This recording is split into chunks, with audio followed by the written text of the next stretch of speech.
Hello everyone, welcome to Winnie classes.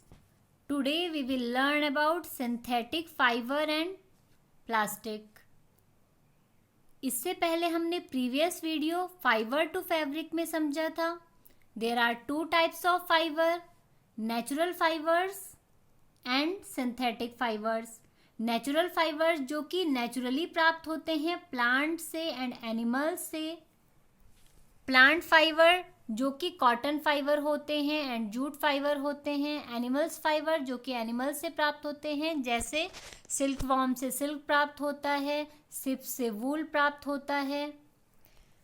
आज हम video में समझेंगे सिंथेटिक फाइबर्स क्या होते हैं, सिंथेटिक फाइबर्स के एग्जाम्पल कौन कौन से हैं, सिंथेटिक फाइबर्स के क्या कैरेक्टरिस्टिक्स होते हैं, और साथ ही साथ जानेंगे कि प्लास्टिक क्या होता है और प्लास्टिक के कैरेक्टरिस्टिक्स क्या होते हैं.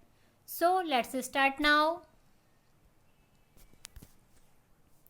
अ synthetic fibre is a chain of small units joint together. जिस तरह से चेन में, एक सिंगल चेन में बहुत सारे बीट्स होते हैं जो कि चेन की स्मॉल यूनिट्स होती हैं, उसी तरह से सिंथेटिक फाइबर भी स्मॉल यूनिट से बनता है.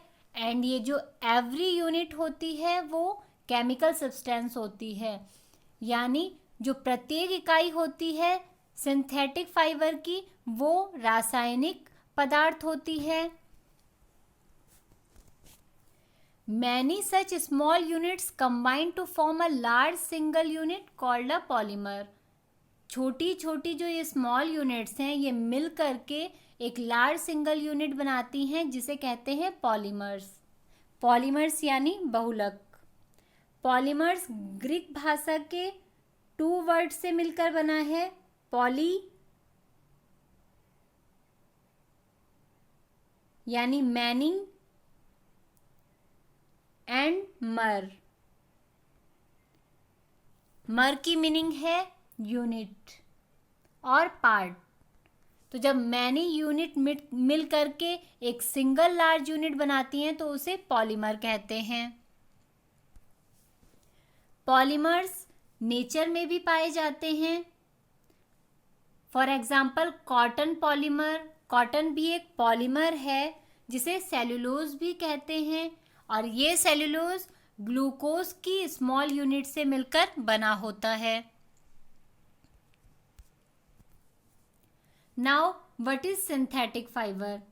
Synthetic fibers are also called man-made fibers. Synthetic fibers मानव द्वारा तैयार किए जाते हैं. For example, nylon, polyester, polyethylene, rayon, ये सभी synthetic fibers हैं. चलिए इनको डिटेल में जानते हैं कि किस तरह से synthetic fibers तैयार होते हैं. The first one synthetic fiber is rayon.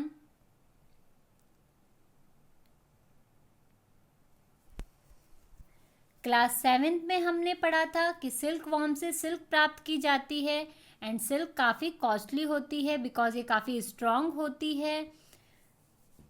Silk के समान रेशे को आर्टिफिशियली तैयार करने के लिए नेचुरल सोर्स वुड पल्प यानी जो लकड़ी की लुगदी होती है जो कि नेचुरली प्राप्त होती है, तो वुड पल्प के केमिकल ट्रीटमेंट द्वारा आर्टिफिशियल सिल्क तैयार किया गया and this fibre was called rayon और आर्टिफिशियल सिल्क. जो वुड पल्प के केमिकल ट्रीटमेंट द्वारा आर्टिफिशियल तैयार किया गया उसको कहा गया rayon. So rayon is also called artificial silk. अब ये रेयॉन है, रेयॉन से फैब्रिक तैयार किए गए. रेयॉन का यूज़ कारपेट्स बनाने में किया गया, बेडशीट बनाने में किया गया, क्लॉथ्स बनाने में किया गया. रेयॉन को कॉटन के साथ मिलाकर के बेडशीट तैयार की गई. रेयॉन को वूल के साथ मिलाकर के कारपेट तैयार की गई. इस तरह से रेयॉन सिल्क के कंपेयर में लेस एक्सपेंसिव था. The next synthetic fiber is nylon.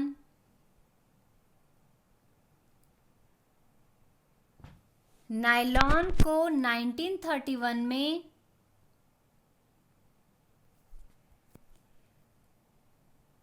कोल यानी कोयला, वाटर एंड एयर के द्वारा तैयार किया गया. So it was the first fully synthetic fibre. ये पहला फुली सिंथेटिक फाइबर था because it was made without using any natural raw materials. यानी प्लांट्स और एनिमल्स के रॉ मटेरियल से ये तैयार नहीं किया गया था. ये 1931 में कोल, कोयला, वाटर एंड एयर से तैयार किया गया. So this is called fully synthetic fibre and also called first man-made fiber. Nylon fibre elastic, strong and light weight होते हैं. नायलॉन फाइबर चमकीले होते हैं और ये वॉश करने में भी इजी होते हैं. इसीलिए नायलॉन का यूज़ बहुत सारे मटेरियल बनाने में, तैयार करने में किया जाता है. जैसे रोप बनाने में रस्सियाँ नायलॉन की बनाई जाती हैं. जो टूथब्रश होता है उसकी जो ब्रशेस होती हैं वो नायलॉन से बनाई जाती हैं. सॉक्स भी नायलॉन से बनाए जाते हैं. पर्दे नायलॉन से तैयार किए जाते हैं. नायलॉन का यूज़ क्लॉथिंग में भी किया जाता है. नायलॉन काफ़ी स्ट्रॉन्ग होता है, इसलिए नायलॉन फाइबर का यूज़ रोप्स बनाने में किया जाता है, पैरासूट्स की. एंड नायलॉन फाइबर का यूज़ माउंटेनियरिंग रोप्स बनाने में भी किया जाता है बिकॉज ये वायर की जितनी मजबूत होती है. The next synthetic fibre is polyester. Polyester ester के बहुत सारे जो यूनिट्स हैं उनको मिलाकर के तैयार किया जाता है. जैसा कि नेम से ही पता चल रहा है, पॉली एस्टर. तो बहुत सारे एस्टर मिलकर के पॉलिस्टर तैयार करते हैं. एस्टर वो केमिकल है जिसकी वजह से फ्रूट्स में स्मेल होती है. तो फ्रूट्स में स्मेल जिस केमिकल की वजह से होती है वो एस्टर है. पॉलिस्टर के बहुत सारे टाइप हैं जैसे पॉलीवूल, टेरिकोट, पॉलीकोट. इन सब में पॉलिस्टर को अदर फैब्रिक के साथ मिक्स करके फैब्रिक तैयार किया जाता है. जैसे पॉलीकॉट में पॉलीएस्टर के साथ कॉटन मिक्स होता है. पॉलीवूल में पॉलिस्टर के साथ वुलन मिक्स होता है. तो इस तरह से फैब्रिक तैयार किए जाते हैं मिक्स करके. पॉलिस्टर का एक टाइप टेरिलीन भी है. Terylene is a popular polyester because इससे बहुत महीन यानी फाइन फाइबर्स में खींचा जा सकता है और इसे किसी भी फैब्रिक के लिए बुना जा सकता है. सो पॉलिस्टर का एक टाइप है terylene. Another type is PET. PET यानी पॉलीएथिलीन टेरेफ्थलेट. पॉलीएथिलीन टेरेफ्थलेट यानी PET waterproof, heat resistant, tough and insoluble होता है जिससे कि बॉटल्स मेक की जाती है, यूटेंसिल्स मेक की जाती है, फिल्म्स मेक की जाती है, wires and many other useful products तैयार किए जाते हैं.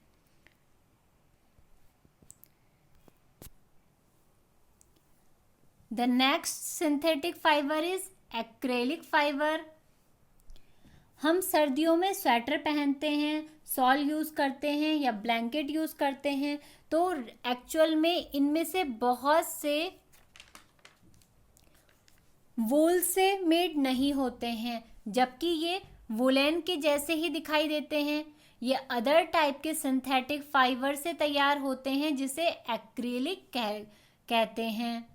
तो इस तरह से एक्रिलिक ऊन के जैसा दिखने वाला फाइबर होता है जिसको ऊन काफ़ी कॉस्टली होता है. तो कम एक्सपेंस से लेस एक्सपेंसिव होता है एक्रिलिक कंपेयर टू वूल, जिसकी वजह से एक्रिलिक का यूज़ क्लॉथ्स बनाने के लिए किया जाता है। Now characteristics of synthetic fibres, संश्लेषित रेशों के कुछ गुण चलिए समझ लेते हैं। जो सिंथेटिक फाइबर्स होते हैं वो क्विकली ड्राई हो जाते हैं। नायलॉन, रेयॉन, एक्रिलिक, ये जो सभी फाइबर हैं ये गीले होने पर तुरंत सूख जाते हैं। ये ड्यूरेबल होते हैं, मतलब ये काफ़ी टिकाऊ होते हैं, इनका यूज़ लंबे टाइम तक किया जा सकता है। लेस एक्सपेंसिव होते हैं, जैसे कि वूल के कंपेयर में एक्रिलिक लेस एक्सपेंसिव होता है। सिल्क के कंपेयर में रेयॉन काफ़ी कम कॉस्टली होता है कंपेयर टू सिल्क। तो इसी तरह से जो सिंथेटिक फाइबर होते हैं वो नेचुरल फाइबर से लेस एक्सपेंसिव होते हैं। रेडिली अवेलेबल, ये जल्दी ही इजीली अवेलेबल हो जाते हैं as compared to natural fibres. Easy to maintain, इन्हें मेंटेन करना काफ़ी इजी है। So these are characteristics of synthetic fibres. Now plastic. Plastic word से आप फैमिलियर होंगे बिकॉज हमारे घरों में बहुत से ऐसे मटेरियल्स हैं जो प्लास्टिक के बने होते हैं जिन्हें हम डे टू डे लाइफ में यूज़ करते हैं, जैसे चेयर, बकेट, ग्लास, या जो हमारे व्हीकल्स होते हैं उनके भी काफ़ी सारे पार्ट्स प्लास्टिक से बने होते हैं। सो प्लास्टिक के जो स्मॉल यूनिट्स होती है उनका अरेंजमेंट मेनली 2 टाइप से होता है। या तो प्लास्टिक में जो अरेंजमेंट है स्मॉल यूनिट्स का वो लीनियर फॉर्म में होता है, इस तरह से एक के बाद एक इस तरह से जुड़े होते हैं small units.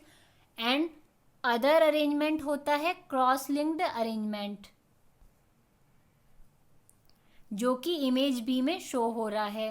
Cross linked arrangement में ये क्रॉस लिंक होते हैं इस तरह से।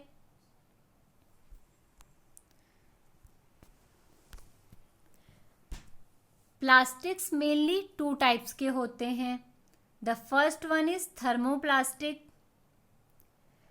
थर्मोप्लास्टिक वो प्लास्टिक होते हैं जो हीट करने पर उनकी शेप चेंज हो जाती है। जैसे कि आपने देखा होगा कि अगर हम जो पानी की बॉटल्स होती हैं अगर हम उनमें ज़्यादा गर्म पानी या हीट में उन्हें रखते हैं तो उनकी शेप चेंज हो जाती है, वो मेल्ट हो जाते हैं। तो these are called thermoplastic.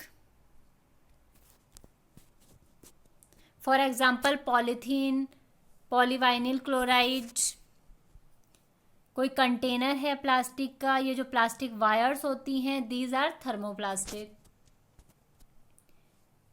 The second one type is thermosetting plastic. Thermosetting plastic वो प्लास्टिक होता है जिसमें हीट का इफेक्ट नहीं होता है, मतलब हीट होने पर भी वो अपनी शेप चेंज नहीं करता है। जैसे प्रेशर कुकर के हत्थे हो गए यानी हैंडल, या स्विच बोल्ट हो गए, या हमारी जो क्रॉकरीज होती हैं, प्लेट्स हो गई, ये सब हीट्स में मेल्ट नहीं होती हैं। So plastic which get deformed easily on heating are called thermoplastic. Thermoplastic easily deformed हो जाते हैं हीट के कांटेक्ट में आने पे। For example polythene, polyvinyl chloride. On the other hand some plastic which when molded once cannot be softened by heating, these are called thermosetting plastic. thermosetting plastic मतलब जिन plastic का जो अरेंजमेंट है वो set होता है और हीट से effect नहीं होता है उस पर, तो ये प्लास्टिक थर्मोसेटिंग प्लास्टिक्स कहलाते हैं। फॉर एग्जाम्पल बैकलाइट, मेलामाइन, ये थर्मोसेटिंग प्लास्टिक्स हैं। जैसे आपने देखा होगा कि जो आपके बिजली के स्विच होते हैं, इलेक्ट्रिक बोर्ड होते हैं, वो मेलामाइन के बने होते हैं, और बिकॉज ये थर्मोसेटिंग प्लास्टिक होता है इसलिए ये हीट के इफ़ेक्ट से इफ़ेक्टेड नहीं होता है। जैसे हमारी क्रॉकरीज हैं जो मेलामाइंस की बनी होती हैं, या जो हमारे हैंडल्स हैं बर्तनों के, पैन के या प्रेशर कुकर के, ये बैकलाइट से बने होते हैं जो कि थर्मोसेटिंग प्लास्टिक होते हैं। Now characteristics of plastic. Plastic के कुछ गुण। Plastic is most convenient container. जो सबसे ज़्यादा यूज़ किए जाते हैं कंटेनर और सबसे सस्ते होते हैं वो प्लास्टिक के होते हैं, बिकॉज़ ये लाइट वेटेड होते हैं, इजी टू कैरी, इन्हें हम कहीं भी आसानी से ले जा सकते हैं। तो ये मोस्ट कन्वेनियंट कंटेनर प्लास्टिक से तैयार किए जाते हैं। The second characteristic is non reactive with water and air. जो प्लास्टिक के बैग्स होते हैं या प्लास्टिक के जो भी मटेरियल्स होते हैं वो वाटर और एयर से जल्दी से रिएक्टिव नहीं होते हैं। The third characteristic is light, strong and durable. जो प्लास्टिक होता है वो काफ़ी हल्का होता है जिससे हम उसे इजीली यूज़ कर सकते हैं, काफ़ी स्ट्रॉन्ग होता है एंड ड्यूरेबल होता है, काफ़ी लंबे टाइम के लिए टिकाऊ होता है। The fourth characteristic is poor conductor of heat and electricity. जो थर्मोसेटिंग प्लास्टिक होता है, जो कि प्लास्टिक का एक टाइप है, वो poor conductor of heat and electricity होता है, बिकॉज ये हीट के कांटेक्ट में आने पे जो प्लास्टिक मटेरियल है उसकी कोई शेप चेंज नहीं होती है और ये इलेक्ट्रिसिटी का बैड कंडक्टर भी होता है। So these are the characteristic of plastic. Another characteristic is जो प्लास्टिक है उसका यूज़ ग्लव्स बनाने में, मेडिकल इंस्ट्रूमेंट्स बनाने में, सीरिंज बनाने में किया जाता है। मेडिकल इंस्ट्रूमेंट्स में, कुकवेयर में प्लास्टिक का यूज़ हैंडल्स बनाने में किया जाता है, प्लास्टिक वेसल्स बनाने में किया जाता है, माइक्रोवेव ओवेंस में किया जाता है। प्लास्टिक का एक टाइप है टेफ्लॉन। जो टेफ्लॉन यूटेंसिल्स होते हैं उनमें नॉन स्टिक कोटिंग होती है, तो इस तरह से जो नॉन स्टिक्स बर्तन होते हैं, यूटेंसिल्स होते हैं, वो टेफ्लॉन प्लास्टिक के द्वारा तैयार किए जाते हैं। प्लास्टिक के द्वारा जो कि मेलामाइन होता है, मेलामाइन प्लास्टिक ऐसा प्लास्टिक होता है जिससे जो कि फायर प्रूफ प्लास्टिक होता है, मतलब फायर का इस पे कोई इफ़ेक्ट नहीं होता है, ये फायर रेजिडेंट होता है। मेलामाइन प्लास्टिक का यूज़ फायरमैन की यूनिफॉर्म तैयार करने के लिए किया जाता है। फायरमैन की यूनिफॉर्म में मेलामाइन प्लास्टिक की कोटिंग होती है जिससे ये फायर प्रूफ हो जाता है। नाउ प्लास्टिक का हम इतना ज़्यादा यूज़ तो कर रहे हैं बट ये हमारे इन्वायरमेंट के लिए हार्मफुल है, तो चलिए समझ लेते हैं कि किस तरह से ये हार्मफुल है। अब ये जो प्लास्टिक है, हम कोई भी सामान मार्केट से लेके आते हैं तो हम प्लास्टिक को प्रेफर करते हैं बिकॉज़ ये काफ़ी लाइट होता है, हल्का होता है, स्ट्रॉन्ग भी होता है एंड काफ़ी ड्यूरेबल भी होता है। तो हम कोई भी सामान मार्केट से लेके आते हैं तो हम नॉर्मली प्लास्टिक के बैग्स में लेके आते हैं, या प्लास्टिक के बहुत सारे टॉयज़ होते हैं बच्चों के, या बहुत सारे प्लास्टिक के जो भी यूटेंसिल्स होते हैं हम उन्हें यूज़ करते हैं। बट प्लास्टिक को डिस्पोज करना बहुत ही एक मेजर प्रॉब्लम है, बिकॉज चलिए प्लास्टिक के हार्मफुलनेस को समझने के लिए पहले हम समझ लेते हैं कि बायोडिग्रेडेबल क्या होता है और नॉन बायोडिग्रेडेबल मटेरियल्स क्या होते हैं।